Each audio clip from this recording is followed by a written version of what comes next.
Pas një konflikti të qastit për motive të dobta, dyshohet se shtetasi BN 58 vjeç brenda banesës ka plagosur me mjet prerëstik djalin e tij shtetasin KN 29 vjeç. Me njëherë pas marrjes së njoftimit, shërbimet e Komisariatit të Policisë Bulqiz kanë shkuar në vendngjarje ku falë reagimit dhe ndërhyrjes së menjëhershme kanë parandaluar për shkallëzimin e mëtejshëm të konfliktit, si dhe kanë kapur dhe arrestuar autorin e dyshuar të ngjarjes, shtetasin BN 58 vjeç. Gjithashtu është sekuestruar mjeti prerëstik i përdorur nga autori.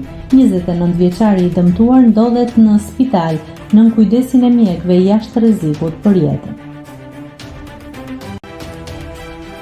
Nëse klikoni mbi butonin subscribe, do t'ju shfaqen të gjitha publikimet tona. Ju ftoj t'i bëni subscribe kanalit, të pëlqeni videot dhe të lini komentin tuaj.